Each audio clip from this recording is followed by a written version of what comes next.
everybody.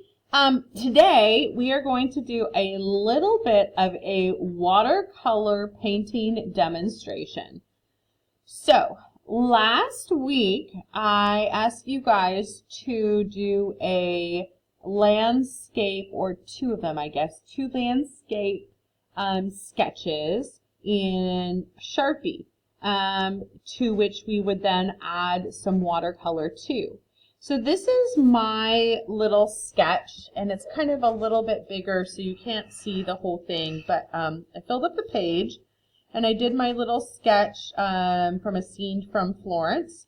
And what I'm going to do is I'm going to kind of walk you through adding some color and some highlights to my drawing. This is going to be a fairly short tutorial because you guys should know already how to watercolor paint, and so you should already kind of have some tips and tricks, but sometimes it's nice to have a refresher. So what I'm going to do is when I paint, I always start with the background. Okay, so I'm always going to start with my background first. I always leave the main subject matter for the last thing. Why? Well, one is because usually the main subject goes in front of the background, okay? So it's a layering thing, but also because a lot of times when you first start painting, you kind of have to warm up. You're getting into it, you're warming up, you're practicing, and I would much rather practice and get a feel for my paints while doing the background rather than actually doing the main piece, okay? So I'm going to start with the background, and I have my phone here because this is a picture that I took of Florence. And so I kind of have this here off to the side for reference, so I can look at it and compare my colors, okay? So I'm going to start with the top, and I'm going to do a watercolor wash, okay? So for those of you that know kind of what a watercolor wash is, there's many different types of washes that you can do, but it's basically literally washing color and water over a specific area to kind of cover a larger surface area. So I'm going to get some paint on just water, and I'm actually just going to go in with just water. I am not going to go in with any color, and I'm just going to kind of block this background out with just water, so that when I put my paint in here, I'm going to be able to determine where my color goes, because my color is really only going to go where it spreads, where the water is, okay? So, and then I'm going to use my paint colors over here, and I'm going to use a tiny bit of blue. Not a lot. I'm actually going to add a little purple to it, because I don't like to use colors straight, and I'm just going to kind of put some happy little, I'm just kind of making some marks in the sky. And it looks like a nice clouded area. So I just kind of put some water on the page, and then I put a little bit of color on my brush. Not a ton. The thing with watercolor is you always want to start small, and you can always add more color. Once you get color on there, you can't take it away. Okay, so it becomes a lot more difficult if you start really dark. So if I decided that this sky, maybe I wanted this sky a little bit lighter, so I could always go in with I like to use Kleenex, because Kleenex is very absorbent. So I could go in with some Kleenex and say, oh, it's gathering up here. I'm going to take this paint out. Maybe it's a little dark here, so I'm going to take a little bit out.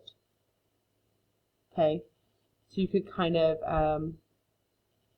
soften some areas, absorb some of the clumps of paint. And you can kind of also kind of distribute a little bit more paint. So a lot of watercolor is the waiting game, okay? So waiting for things to dry, because if you add too much water and you add too much color, everything kind of mutes. And that's great if that is the look that you are going for, okay? So I'm going to let this sky, I don't know why I just blew on it. I just feel the need to blow on it. I'm gonna add a little bit more to this sky actually, because I want to go in with some darker colors. So I'm going to take a smaller brush, and I'm not actually going to get it wet. I'm going to go in with some blue and some purple. Now, this might be really dark and really purple too. It looks, ooh. And I'm just kind of highlighting some clouds. Because who doesn't like a little bit of depth in their clouds? And then as it goes down, okay. So if I wanted to, I'm going to actually put a little bit of water on my brush, and I'm going to soften this edge up a little bit. Pull down some water from it.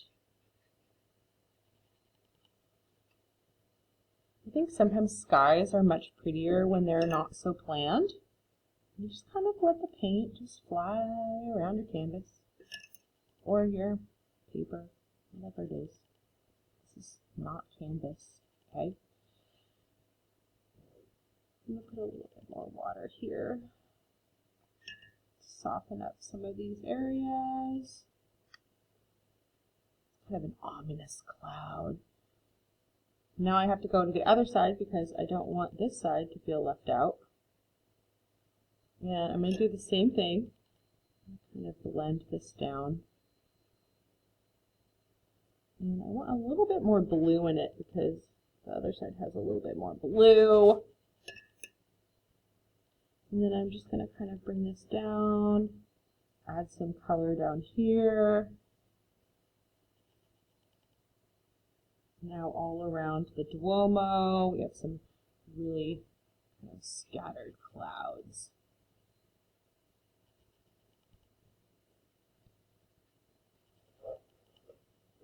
There we go. Okay, so I'm going to stop playing with my clouds for right now because the more I mess with them, the more I overwork them, because that's what I do. See, now I'm going to overwork them. So I'm just going to kind of leave them as is. If I want to go in there, and I would continue to work with a slightly bigger brush because I like that look a little bit more with the bigger brush. I could always go in there with the bigger brush and just kind of add some more clouds on there as well. So I'm just going to kind of do that really quick.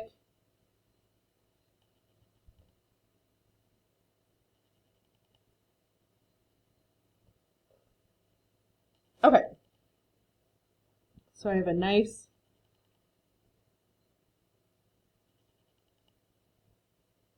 see what happens when you get me started, then I just want to keep reworking it. And you guys saw my technique, like when I use watercolors, if I'm adding color on top of each other, I like to kind of dot it because I tend to get a little bit more color that way. So we can see this kind of stormy sky. And then the one thing that I am going to do before is I want to add a little bit of kind of a red color just to the top. So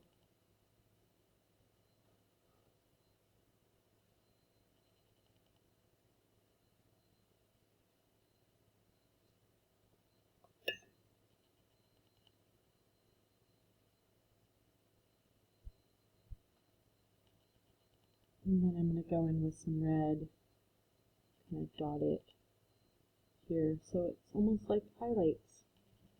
See what happens when I overwork things?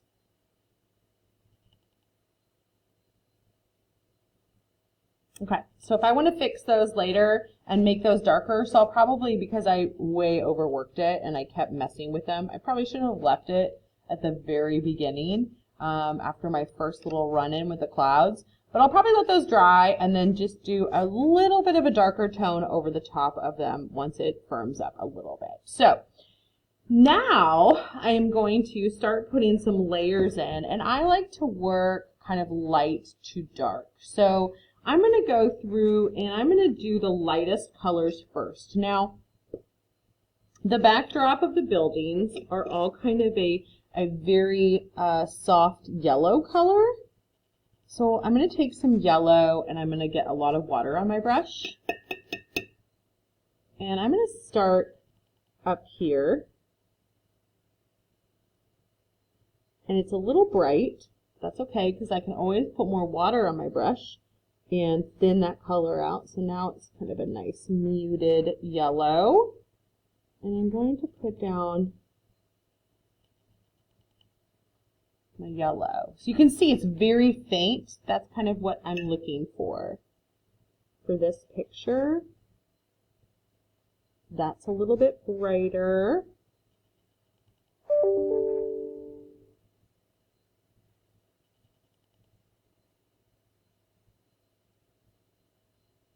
So I'm just going to kind of fill in a lot of the building color in the background.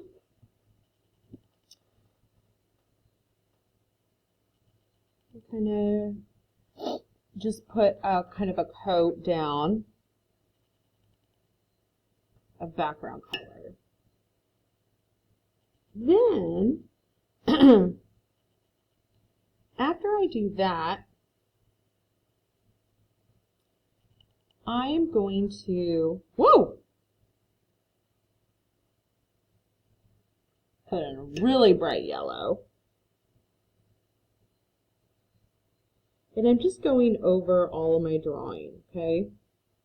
So the cool thing about doing like a Sharpie drawing over and then watercolor over it is that you can really still have some cool values and you're just adding some color with watercolor, but you already have a lot of your values. So basically what I'm going to do is I have my yellows in there and I'm going to start, if I wanted to, I could start putting some browny yellow colors in. Let's see how this is going to turn out. Let's see here. It's a little bit darker over here.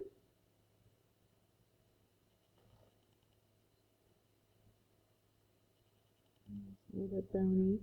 So I'm going to test colors out. And kind of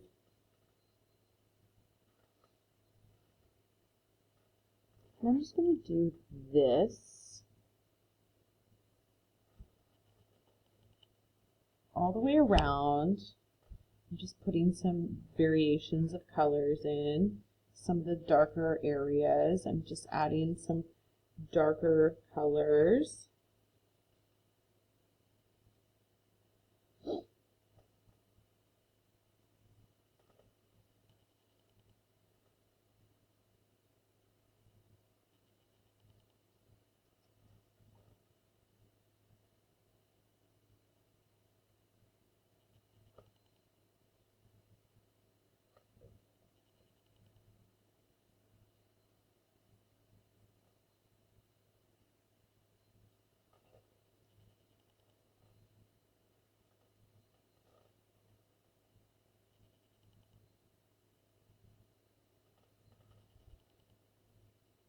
Okay, so I have some just basic colors in, some different shades, okay? And now I'm going to start on the roofs. Then I'm going to use a little bit of red for this, but it's kind of a brick red. So I'm going to have some brown in my red. And remember, I'm going to start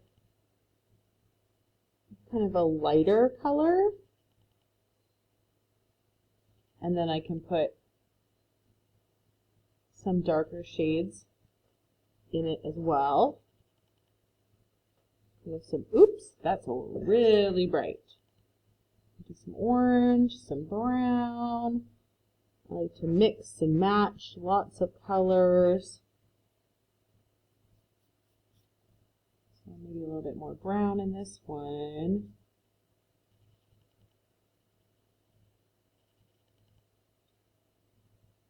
This is a little red, so I'm going to add a little bit of brown to that too.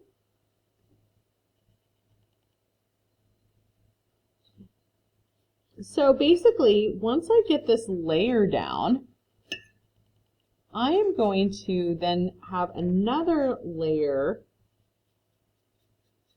that I'm going to put over the top, okay? So this is kind of my initial layer that I'm just kind of putting in place, and then I will be putting in a second layer once this is dry, and the second layer is going to have a lot more details on it, and it's going to show a lot more value. Okay, so this is kind of my initial just like putting on there. You can see that because I'm doing wet on wet, my roof is kind of bleeding into the sky. That's okay. Okay, so this is going to be my initial piece in which I'm going to be adding more color. So I'm going to have to let this dry, and then once this dries, then I'm going to go in and have some darker colors. I will demonstrate that for you guys a little bit today, just kind of on the roof area where there's some of the roofs are a little bit less, what's the word I'm looking for? They're not as wet. I did a very light coating, and so what you can do, and I'm not going to do the whole piece for you guys because that would be so boring. This is already like a long video, so I apologize. I'm kind of mixing some brown, some red, some orange. That's kind of a nice color. And then some brown. I don't hardly have much brown, but. And I don't want too much water on my brush because I want this to be darker. So I'm actually going to go through and just kind of actually do some highlighting. You can see this on the roof. So I'm kind of going through. Now I want this to be a little bit messier, so I'm not being completely attentive to every little piece. So I'm going to go in with some of this brown color I'm doing, kind of give some highlights, and then I'm actually going to go in with a little bit more of a red. I'm going to put that in there too,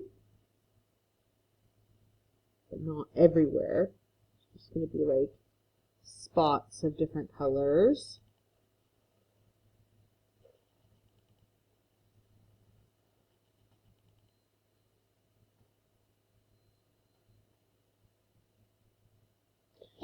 So you could do something that's a little bit more like this. Just very, very simple. Just adding a little color here and there. You can do a little bit more dry brushing. You could put in pieces when it's still wet and do a little bit more wet on wet, like here. If you're an impatient person, you don't want to wait for everything to dry.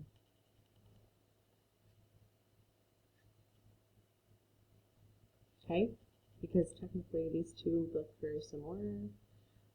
Okay. So those are some different techniques that you can use. But however you decide to do this is really up to you. This is kind of the start of mine. I'm going to have, I'll let you guys see what happens when I'm done with it. But this is kind of the start to get you guys started on how to kind of fill in all of the spaces for your watercolor drawing. Okay, so again, what I would do is probably let this dry, and then I would go in with almost pure pigment and barely any water, and I would really go in and put some strong details in it by looking at my images and put some nice shadows in and stuff so it really pops out. So yeah, I hope you guys are having fun with some of these pieces. This is going to be one of your last projects. So this is going to be due on Monday, June 1st. And then a lot of you guys have actually already finished this. But hopefully by Monday or the end of this week, I will be letting you know about your final project, which will kind of be a fun piece where you'll get to kind of reflect on all the things that you have learned this semester. So look forward to getting you guys that email, and I miss you guys all, and have fun painting. Yay!